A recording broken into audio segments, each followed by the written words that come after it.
So first of all, thank you for having me, even virtually, because I know it's been a bit of a challenge. And I'm not sure if you get a bit of an echo, but I do hear myself twice. So let's see how we can do this.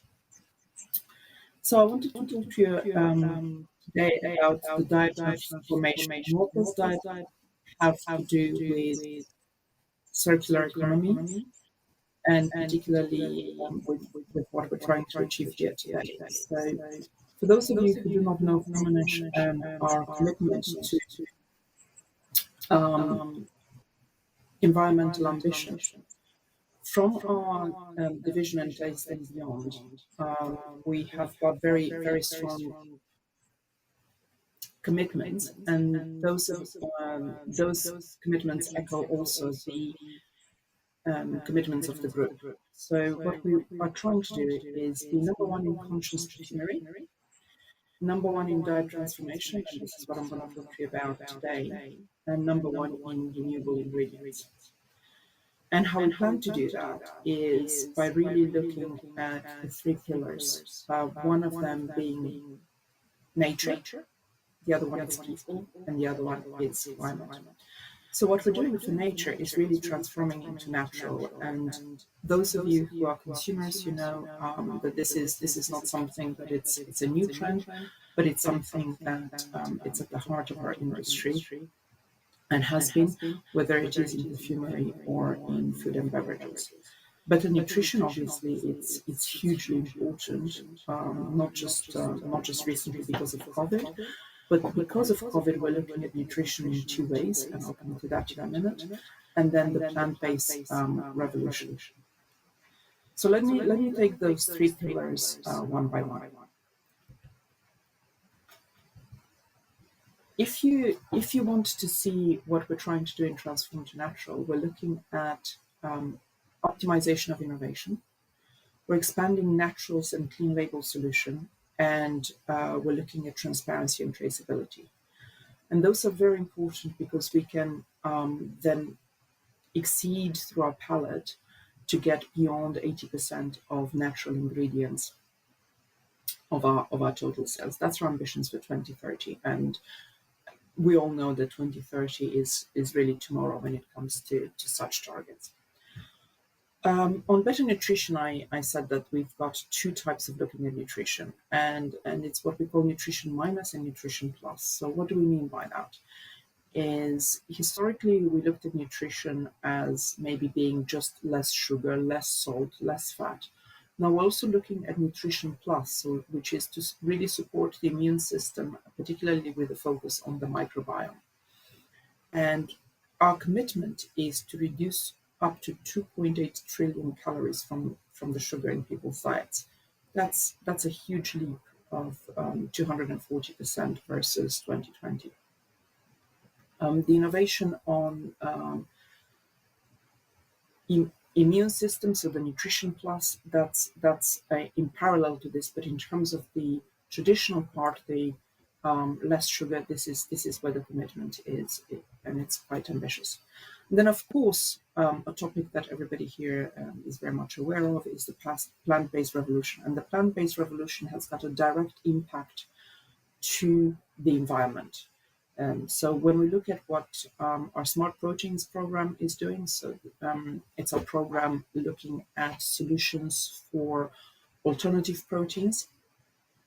We are looking at saving 285 billion liters of water by 2030. So that's, again, a significant reduction versus the initial point of this strategic cycle in 2020. Not only are we going to reduce the spent of water, we'll also reduce 4.5 million tons of CO2 for the same period. And this is very important, again, because of our environmental commitment. There is another metric that we're looking at considering for the next strategic cycle, and that is the biodiversity that we are supporting through the plant-based revolution, and I will come back to that in a minute. So what's driving the transform to naturals trend? Well, it's driven really by consumer needs. So we have data that more than 57% of consumers are looking at additives free, pesticides free, and GMO free material. That is more than half of the people on the planet. So this is no longer just a trend or a niche for a few individuals as it was a few years ago. It's really a big concern, and consumers are checking labels for this. There's also a correlation with what natural means, and that is that there is a belief that the majority, so 87% of people, believe that natural products are healthier. We know that sometimes actually there is a better way to control, say, for instance, allergens for materials that are not natural. Strawberry being a perfect example of that. Some people are allergic to strawberry, but we can create a flavor or a perfume that smells of strawberry, and we remove the allergens from that. However, there's a very clear perception that there is a link between naturality and health. And then, of course, about half of the consumers believe that they will buy food that only contains natural ingredients. What does that mean? There's a huge pressure on the planet, and there's a huge pressure on all of us to use every part of that particular ingredient, to use every part of the plants that we're using in our process. Now, of course, in our industry and Firmenich by excellence, we've got a huge track record in using everything. And when it comes to circular economy, we're probably some of the industries where we do use a lot of the materials that are offstreams of other industries. I'm thinking the juice industry, and then the peels that we use for our oils. But in general, this idea of 100% natural, or as natural as possible, is driving and it's putting pressure on the planet. Hence, conversations like the ones we're having here today about circular economy are so important. So how are we going to achieve that? How are we going to service such a huge part of consumer demand? So we're going to do this through 3 tools that we have. One of them is the EcoFood Compass. So what is the EcoFood Compass? It's basically an internal tool developed by our Naturals platform team and the AI team to really look at where does every ingredient in our palette come from. Today we're not at 100%, but we will be by 2025. So that we know every ingredient, where it comes from, how can we trace it all the way back to the farmer that has produced that particular ingredient. And, that may seem like, a natural achievement or an obvious one, but when you're looking at one of our formulations containing up to 300 ingredients, being able to calculate that and being able to have a footprint of each one of our flavors, it's a tremendous achievement when you're looking at such a broad spectrum of ingredients that could come from literally anywhere in the world.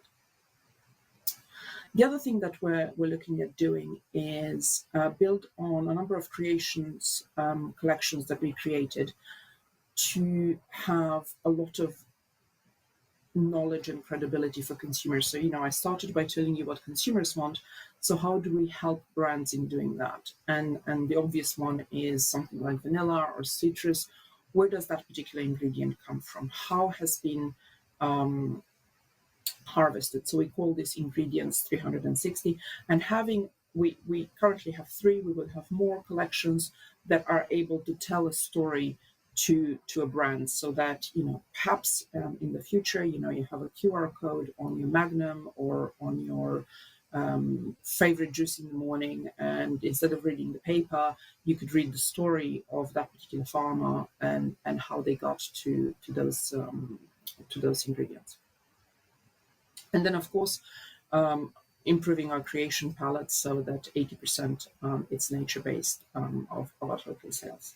The only way we can achieve that is if we partner to grow consumer trust, and we do that by really transforming the industry transparency. So the tools, Ingredients 360 and EcoFood Compass, are aiming at doing that, it really following the product and the ingredients throughout its life cycle, and making sure that we give that transparency to consumers, so that when we say to them, perhaps, this strawberry is not necessarily your natural strawberry, but it's a natural identical, they understand what that means, and they understand that that's actually good for them and good for the planet.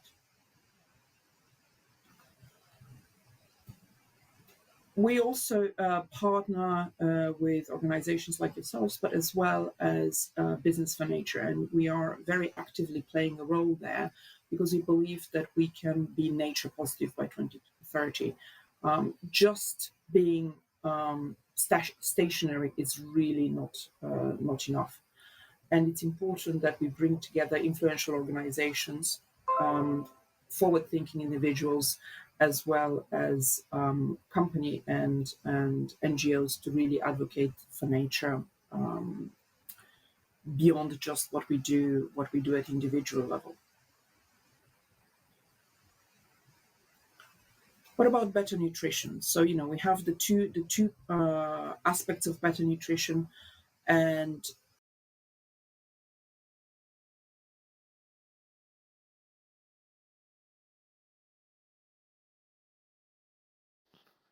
we seem to have lost audio connection. We still see the slides.